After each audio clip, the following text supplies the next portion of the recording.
Sekula ibili zara bizikletan ur gainean? Noren eskatzen duten adverbioak.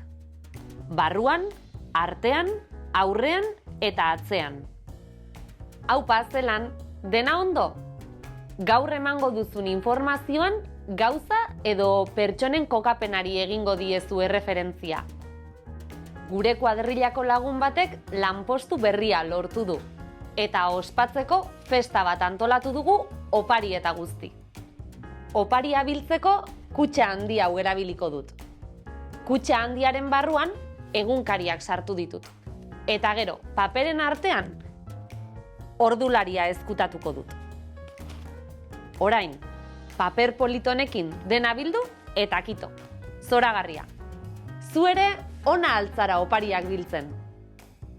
Azterketak bukatu direla ospatzeko plan berezia egin dute Anek eta Mikelek.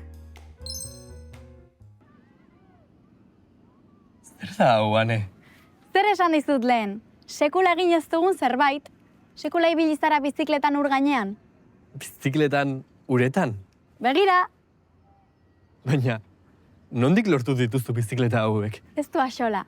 Mikel, ospatuko dugu azterketen amaiera behar bezala? Goazen. Zerbait edo norbait non dagoen adierazi nahi dugunean, leku adverbioak edo posposizioak erabili ahal ditugu. Honela osatzen dira esaldiak. Izena, singularrean edo pluralean, adjektiboa baldin badago, noren kasuan eta leku adverbioa. Non, nora edo nondik kasuetan. Adibidez, kutxa handiaren barruan egunkariak sartuko ditut. Edo paperen artean ordularia ezkutatuko dut. Kontuan izan, adverbioaren ezkerrean dagoen izena bizigabea bada eta atzetik adjektiborik ez badauka, handia, txikia eta abar, izen hori noren kasuaren markarekin edo markarik gabe erabili ahal da. Adibidez, Ane eta Mikel ur gainean ibili dira. Edo Ane eta Mikel uraren gainean ibili dira. Biak dira zuzenak. Beste adibide bat. Mendizaleek mendi tontor gainean argazkia atera dute, edo mendizaleek mendi tontorraren gainean argazkia atera dute. Baina izen bizigabeak adjektibo bat badauka atzetik, ezin zaio noren kasu marka kendu. Eskema hau izango da orduan. Izen bizigabea gehi adjektiboa noren kasu markarekin eta adverbioa. Adibidez, zer dago bizikleta zuri-gorrien aurrean? Edo, zer dago bizikleta zuri-gorrien atzean? Beraz, zer dago bizikleta zuri-gorri aurrean? Edo, zer dago bizikleta zuri-gorri atzean? Ez dira zuzenak. Deklinatu parentesi arteko hitza noren kasuan.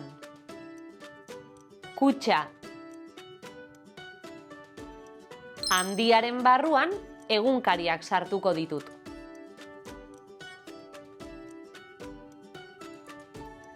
Paperen artean ordularia ezkutatuko dut. Zein da zuzena? Ane eta Mikel ur gainean ibili dira. Zein da zuzena? Mendizalek mendi tontor gainean argazkia atera dute.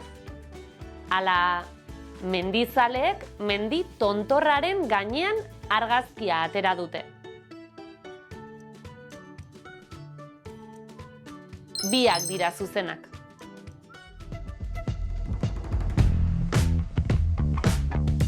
Esaldiak osatzea leku adverbioak erabiliz.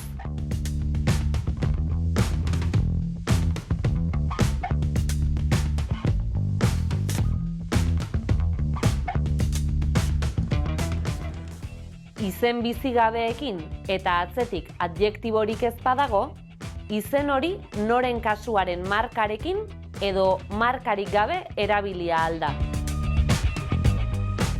Izen bizigabeak adjektibo bat badauka atzetik, adjektiboari ezin zaio noren kasu marka kendu.